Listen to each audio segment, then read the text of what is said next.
Hey guys, welcome back to my channel. My name is Gloria and thank you so much for clicking on today's video.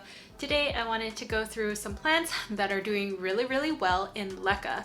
So I transferred these plants over probably a few months ago. It was sometime in early winter and now we're in March, so maybe 3-4 months, and I just wanted to give you guys a little update on the best growing plants that are in Leca right now. Hope you guys enjoyed today's video. If you haven't done so already, make sure you subscribe to my channel so you don't miss out on any of my new videos. And yeah, let's just jump right into today's video.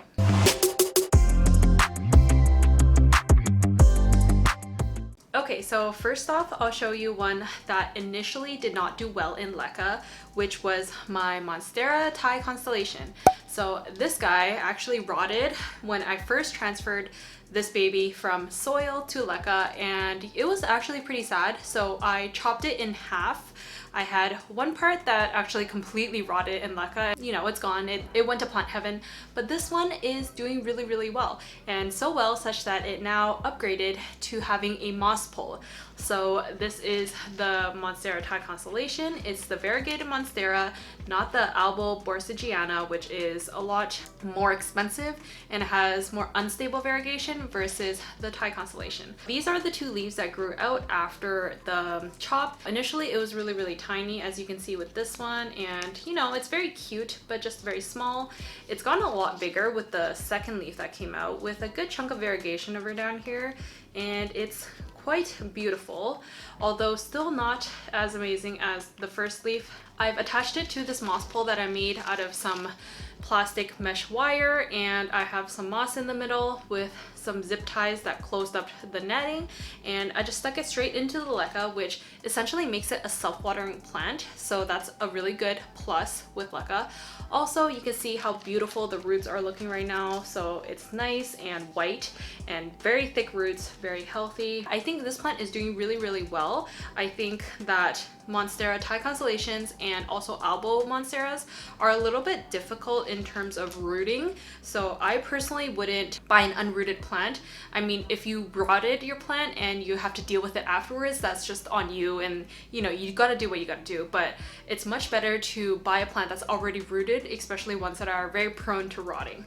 So very happy that I got this one to finally do well in Leca, and that's my Monstera Thai constellation.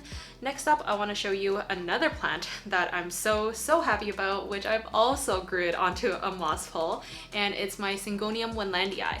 I've talked about this plant so much on my channel, and it's because it's one of my favorite Syngoniums that I have in my collection, and it's because of its beautiful kind of velvety leaf. It's just so stunning. It's so soft. It has the beautiful silver streak in the middle that kind of like, you know, splays outward, but it's a very nice long leaf and just so amazing.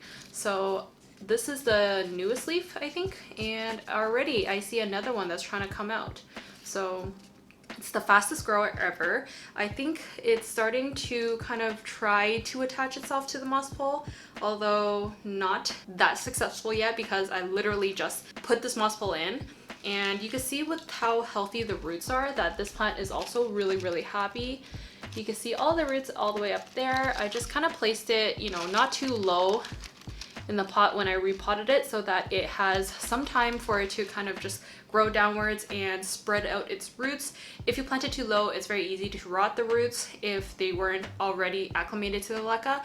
And if you place it too high, it takes too long for the water reservoir to be wicked up to the top layer. It's good to just keep it right above that 1/3 line where the water reservoir will be sitting, and that's where your roots really should be. You do have to readjust your plants every now and then, just because the roots do kind of grow downwards and out through the drainage holes and the drainage slits. I tend to move my plants out when I do see that. This one is the Wenlandii. I love it. There's a lot of little babies growing at the bottom.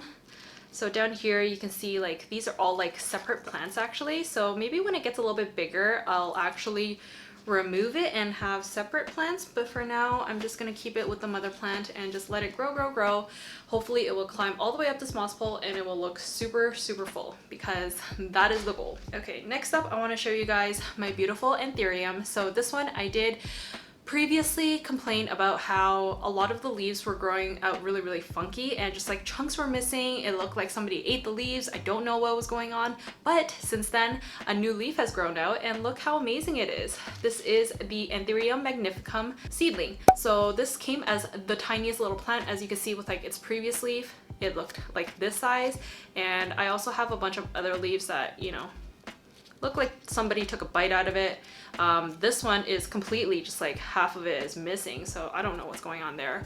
But you know, this leaf is the most stunning leaf I've ever seen, and it's so big compared to all the other leaves. So I'm very proud and happy about how this magnificum has really come a long way. It came to me literally with just the smallest little root nubs, not even roots. They were just like the beginning tips of like roots. But now it's grown so much such that I already had to upsize the pot to a 4-inch pot. There's already some roots peeking out after the repot, and I think it's just doing really well. It's like honestly one of the easiest plants I've ever had in Leca. It never really threw a tantrum in terms of its roots, but I mean the leaves did probably suffer due to my lack of humidity, but I think it's adjusted to this like lower humidity situation in my home now, and I think it's just very happy, and I can't wait for this to get really big because I know magnificums can grow huge. My magnificum hybrid that I have in my collection is actually like significantly bigger. I would say it's like probably 3-4 times the size of the seedling. But I mean, it's not a true magnificum, which is why I ended up getting the seedling on top of already having one that was like a hybrid magnificum. Okay, down to the last 2 plants. Obviously I had to show you guys my HOYA VITELLINOIDES, and this plant is honestly just so incredibly happy in Leca and literally thriving.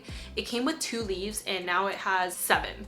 It grew 5 leaves in my care in the span of, I think maybe 4 months or something like that. I can't keep track of when I buy my plants, but I would say it's like under 6 months, but over 3 months, something in that range.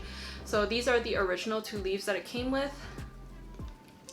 And it grew 2 leaves over here, 3 leaves, 3 mature leaves. So 1, 2, this little tiny one, and then 3.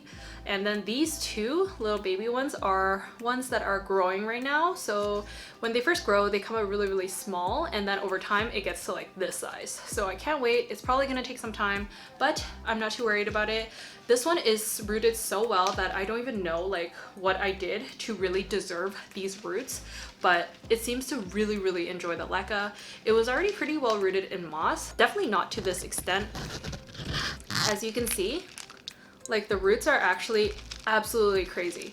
They grow all over the place. It's coming out through the drainage slits and out through the bottom, and just I'm just so shocked because HOYA roots are generally very like thin and fragile. They're not exciting. They're not like really chunky ANTHURIUM roots, but these HOYA roots really give me like some pride in being a plant mom, because I'm like, I grew those roots in Leca and they're doing fantastic. The last one I want to show you guys is my HOYA elliptica, which I've recently transferred this to Leca as well. It was previously growing in moss when I was trying to root it, and then once it kind of developed a little bit of roots, I transferred it over to Leca, and since it's been in Leca, it's just like literally exploded. The roots are not showing as well just because the pot is a lot bigger than what I originally had it in, which was I think a 2.5 or 3-inch pot. There are some roots at the bottom, but overall I think mainly the party is up top where the leaves are. So you can see it's gotten to be quite the big plant.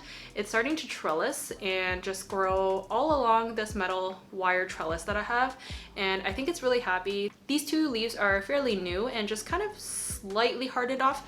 Wait, let's try not to spill water everywhere, which is gonna be a mess. Some new leaves growing here as well. Sometimes they're really hard to show because like HOYA leaves are so tiny, but hopefully you guys can see that.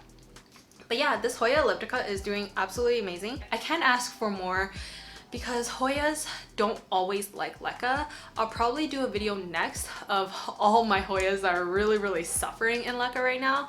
They're not doing too hot, but the ones that are doing like really amazing. So I don't really have any in the middle. It's either they're doing like poorly or they're doing really fabulously. So I hope you guys enjoyed today's video. Comment down below which plant you have growing in Leca that is doing really amazing, just like all of these plants that I showed you guys today. And I hope you guys enjoyed today's video. Give this video a thumbs up if you did enjoy, and I'll see you guys in my next one. Bye.